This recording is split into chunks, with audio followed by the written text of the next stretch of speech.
Because I'm a huge fan of world building, I wish I was as impressed with the Earth project as everyone else. Like, sure, with its long evolutionary history, detailed storyline, and complex magic system, this setting is amazingly full of sloppy mistakes. That's right, I'm stepping into the ring. Today I'm doing a full takedown of Earth's so-called realism. Okay, first problem, physics. At a glance, Earth's physics system seems pretty reliable, especially when compared to other pieces of media. But look close enough and you'll definitely see the sloppy oversights, like how a human can put their hand in molten metal and avoid getting burned if they remove it fast enough. Supposedly, this is because of something called the Leidenfrost effect, wherein a layer of rapidly evaporating moisture shields the colder object. But I don't know, sounds like an excuse for shoddy craftsmanship. And there's some huge incompatibility between relativistic and quantum physics? That's embarrassing. Boy, I really hope somebody got fired for that blunder. A setting's magic system would typically smooth over such inconsistencies. But supposedly, magic isn't a thing on Earth. And any spells performed are just clever bits of trickery. Okay, then explain this. But seriously, when your primary mode of transportation is the car, a metal creature with arcane innards that only a specialized form of wizard called a mechanic is able to tame, you've still got a magic system. You've just called it something else. And light is both a wave and a particle. Yeah, pretty sure that's called witchcraft. Earth's habit of overcomplicating perfectly good systems is apparent with how the project handles the elements.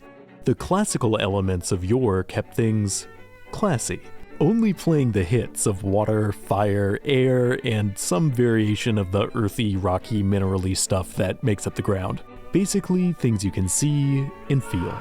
These early systems usually had lovely symmetry and some nice rock, paper, scissors style power scaling, exactly as it should be. But uh-oh, the medieval alchemists have gotten a hold of these systems, and they want to add mercury, sulfur, and salt?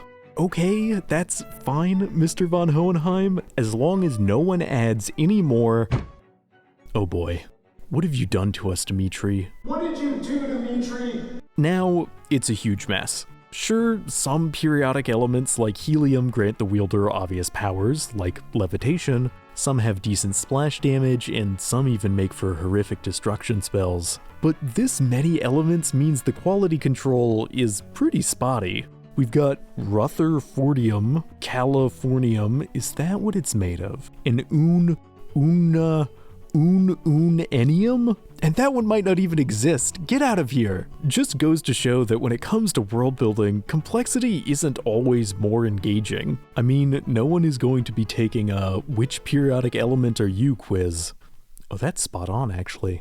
So physics is a bust. How about biology? Well, again, it's certainly complicated, but there's still no consistency between what gets included and what gets left out for being unrealistic. Past critics have rightly pointed out the absurdity that unicorns are mythical within this setting, but giraffes, leopard moose camels with a 40-foot neck, give or take, are completely normal, nothing to see here, it's fine that they eat bones. Also, some turkeys can spontaneously impregnate themselves, butterflies taste with their feet, and some sea turtles can breathe out their posterior. So all that, and no dragons, feels pretty arbitrary, to be honest. But nothing's quite as arbitrary as who gets to be the star of the show, humans. Lots of these silly things rushing about, around 8 billion, which is probably fine. They come in all different looks, but all have the same impractical drawbacks. Wisdom teeth they have to remove, appendices they have to remove, goosebumps because they still think they have fur, these little fleshy eye corners because they still think they have third eyelids, foreheads they can't even directly see, oh, and most absurd of all, they can't hold their nose and hum at the same time. Wait, is that true? It is true, that's so weird. Do we buy that these things took over? On a planet with lions, crocodiles, and this thing? Oh, but humans are smart, are they? Greed, pollution, the shake weight, I could stop there, but let's look at something really basic like currency. In most fictional settings, objects have value if they're made of a valuable material. Something logical, like a rare mineral or unicorn snot. But in Earth's latest chapters, most forms of value are instead tied up in hypothetical worth assigned to paper or just electronic digits. That means you have characters buying food, exchanging houses, working long hours, losing everything, going hungry, and committing atrocities all over something whose meaning is 100% theoretical. Feels a bit too pessimistic, to be honest. Oh, and speaking of food and pessimism, oh no. Oh, that's not right. But forget artificial nightmare concoctions for a moment and meet Mentha specta, an all-natural plant that produces a noxious chemical compound to keep animals from chowing down. But humans call it mint and put it in their food and calming tea and toothpaste because they love that refreshing, burning flavor. They've also bred peppers to be as hot as possible because they apparently can't get enough of that sweet capsaicin, an ingredient classified as a chemical irritant and neurotoxin. Okay, maybe it does make sense these things took over. So maybe some points for Earth there, but how about geography? Because in world building, a consistent map usually means a consistent world, and Earth's map is, as you can see, wildly inconsistent. In theory, this is really the fault of Earth's shape, since flattening out a globe into a rectangular projection messes up the scale no matter what, as this country size comparison website demonstrates. Here you can see that Australia is actually... Whoa, is that right? And Greenland is only... Really? Don't even get me started on Liechtenstein. But seriously, is it so impossible to make an accurate map? Watch, you just take both sides of the globe, and then you just sort of... Okay, you just gotta... Yeah, that looks right. But how about place names? Well, not to overstep, but some of these names strike me as a bit silly. And the stories behind them are often even sillier. For example, there are upwards of 6 rivers in the UK called the River Avon. And though it's hard to find an exact source, the general theory goes that this is because when the Romans invaded and they asked the Celts, "What's that river called?" the Celts would say, "Avon," and the Romans were like, "Cool," and wrote it down, not realizing Avon is just the Celtic word for river. Of course, another explanation is that whoever made this map is super lazy. Beyond place names, Earth linguistics are generally a bit catawampus. An effective fictional language, or Conlang, should have reasonably consistent rules for the audience's benefit. For research, I wrote the script of this video in English. An Earth Con language is... complete nonsense. This, I think we can all agree, is not a sentence. The English wiki might claim it's a sentence, but it is not correct. English spelling has equal clownery afoot. Like, friends is spelled with the I before the E. Fair enough, that's apparently where it goes except after C. Unless your foreign neighbor Keith receives 8 counterfeit beige sleighs from feisty caffeinated weightlifters. Or with all these. Also, why is it, as one scholar notes, that writers write and painters paint, but fingers don't fing? Why don't hammers ham, or dumpsters dumpst? Yeah, do yourself a favor and just learn Klingon. So, more points off for linguistics and geography. How about music? Well, Earth admittedly has a pretty great soundtrack. Difficult to choose a favorite. I mean, hard to beat a cuneiform classic like the Hurrian Hymn. Tree frog sounds are pretty good, waterfalls, Hieronymus Bosch gave us a definite banger with his 15th century butt music, and Purple Haze is also pretty good. No, my real complaint when it comes to Earth's soundtrack are these instruments. Because I've actually got a replica of an in-universe stringy whatever, and it doesn't sound nearly as good as Mr. Hendrix's. I looked on the wiki, and apparently learning to play an Earth instrument requires time and effort. This is apparently true for any meaningful Earth art form. And you have to be emotionally vulnerable. Definitely don't like that. But hang on, what about the storyline? Well, I skimmed through most of the plot at some place called a library, and wow, this project needs an editor. First of all, the timeline itself is way too long. Having hundreds of millions of years be all dinosaurs is ridiculous, no matter how cool they were. As it stands, the T-Rex lived further away from Stegosaurus than from modern humans, which, come on. And zero dinosaur-human overlap feels like a pretty obvious missed opportunity. No, birds don't count, they don't hunt people, except for that one time. But the timeline gets far messier. Sharks, everyone's favorite murder fish, are supposed to have been swimming around for longer than the evolution of trees. They're also older than the formation of Saturn's rings and older than one of the points in the Polaris system, aka the North Star. Yes, more ancient than the birth of an actual star. I get that sharks are a cool bit of world building, but that's overdoing it. Also, Cleopatra lived closer to the moon landing than the pyramid's construction, and there are parts of the Appalachian Mountains older than the evolution of bones. A timeline this muddled and lengthy makes getting invested in any one character pretty difficult. Tycho Brahe seems promising. He became a renowned astronomer, lost his nose in a duel over a mathematical formula and got a bronze one, lived in a castle, once owned 1% of the wealth in Denmark, had a pet moose that died after getting wasted and falling down the stairs, until finally Mr. Brahe himself passed away peacefully. Just kidding, he might have been murdered? Sounds like a character worth following, but Tycho was tearing it up for an all too short 53 years. Earth's plotline covers 4.5 billion years. The fleeting nature of existence is actually an issue you'll run into with every character, which makes caring about anyone, on some level, an inherently tragic experience, and I don't like it. Glass sponges have things figured out though. The cosmic unfairness of the human condition aside, Earth's storyline leaves a lot to be desired in terms of believability. It rained frogs for a minute, a bear named Wojtek served in World War II and was promoted to the rank of corporal, the US government once lost a nuclear bomb. Whew, can you imagine? A dog played in the NBA, it looks like? Oh yeah, and this exists, and was sold. Humans bought this.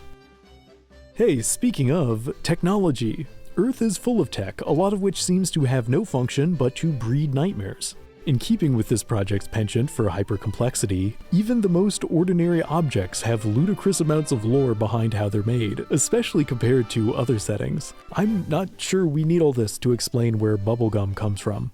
It's bubblegum. When it comes to inventions, humans get credit for most ideas. Dolphins came up with the printing press, but nobody tell them, and have worked their way reasonably far up the tech tree. With such hits as masonry, pottery, the wheel, what a classic. Gunpowder, splitting the atom, the internet. Uh-oh. Yes, for every smashing success like refrigeration or washing their hands, humans have created a double-edged nightmare like leaded gasoline, microplastics, Yahoo Answers. Yes, the work of an enlightened species.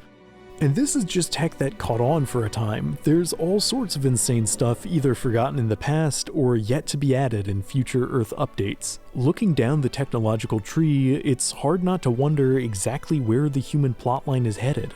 Because there are lots of inventions that seem primed for absolutely horrific consequences. Too many, I'd argue. Like, it's a bit much to keep foreshadowing a robot apocalypse, a climate apocalypse, a nuclear apocalypse, and a genetic engineering apocalypse. You need to pick one. With all these looming potentialities, combined with the crushing weight of mortality inherent to the human condition, it seems unrealistic that this species would be able to emotionally function at all. Well, supposedly, they've got something to help them sort through all those fears and questions of existence. It's called philosophy, and it comes in many flavors.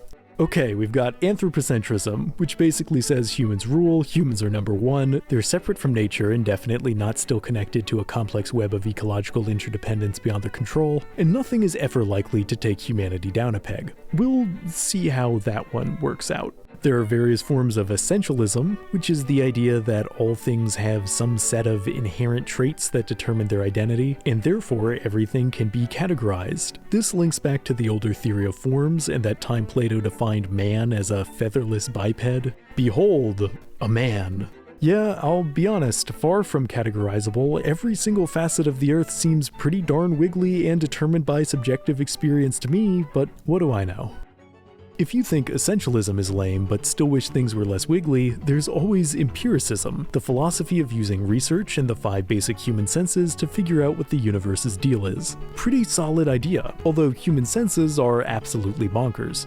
Most have veritable labyrinths of tissue that translate acoustic vibrations in the air into electrical impulses.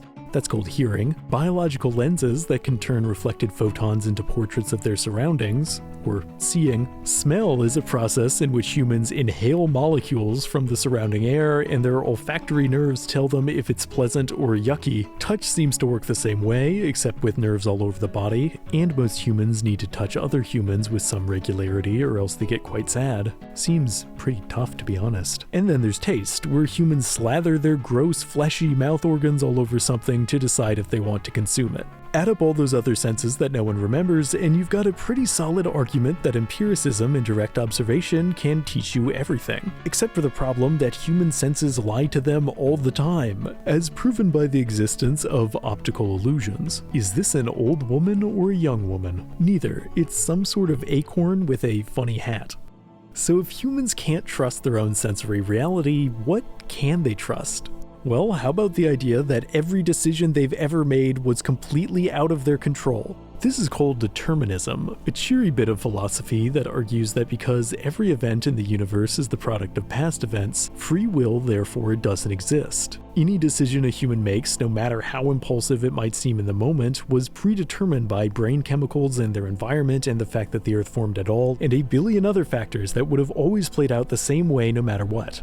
This kind of thinking leads comfortably into nihilism, the idea that life has no intrinsic meaning or value. Comforting stuff which leaves humans with limited options. There's the existentialist route, where since life has no inherent purpose, humans can instead craft their own. Or the absurdist route, where since life has no inherent purpose, humans can just do whatever. Relax if they feel like it, nothing really matters. Or there's the route where they just feel really bummed out for perpetuity. A trend you might have noticed is that the philosophies that acknowledge the state of the world aren't very consoling. Even Stoicism, an ancient philosophy which is now hip again, is ultimately more about accepting the hardships of life than making those hardships go away. At first, I thought this was another amateur mistake, where someone forgot to add the objectively correct philosophy that fixes everything. But upon reflection, I think this might be an inherent byproduct of the fact that it is difficult to be a human. To be a character in this setting is to experience pain. Bright spots too, and seeking a greater understanding of the world can help, but human life has fundamental drawbacks no one can fully escape from. No matter one's philosophical outlook, to live in this world is to experience sorrow. Good thing Earth is entirely fictional. Ha. Alright, let's brighten things up with some fun, ethical thought experiments. Loads of philosophies come packaged with them, like the classic trolley problem, where there's 5 humans tied to a trolley track, 1 human tied to another, and you off to the side with a lever and the power to decide which track the trolley goes down.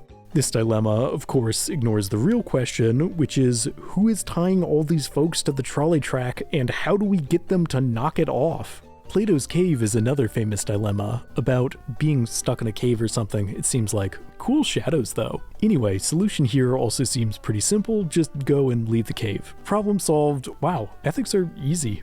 Less easy are paradoxes, logical fallacies that prove how simple it is to break Earth's rules. A paradox can be as basic as writing, "This sentence is a lie," or as circuitous as the barber paradox. So imagine there's a barber who claims he shaves all those, and those only, who do not shave themselves. Does this barber shave himself? Well, he can't shave himself, because he only shaves those who don't shave themselves, which means he would be shaving someone who shaves himself. But if he doesn't shave himself, then he'd be someone who'd be shaved by the barber, except he is the barber, so if he shaves himself, then he's someone who shaves. Nope, this reality is a scam, Earth sucks, we're canceling it. I could rest my case, but I've got some miscellaneous complaints. Okay, socks. One sock is always going missing in the wash, no explanation. There used to be creatures that explain this phenomenon, but it seems they've been decanonized. Holidays, celebrated once a year, even if that holiday is based on surprise. With April Fool's Day, you've got humans messing with each other and making prank videos, but how shocking can it really be if it's the same day every solar rotation? If you really wanted to get someone, you'd upload your prank video like 2 months later on a completely random day. Also, why in a world with this fellow and this fellow and this fellow are there still no dragons? And if the writers were to add dragons, they'd probably hide them in what I believe to be Earth's out-of-bound zone, the deep ocean, because that place is full of creations that definitely weren't there a second ago. You're telling me this thing has been floating around in the depths for eons, yet it was only found and added to the wiki in the last decade? Yeah, not buying it. Someone's sticking designs rejected for being too out there in a place they think no one will look. I've solved it. I've got this project on the ropes. I'm declaring victory.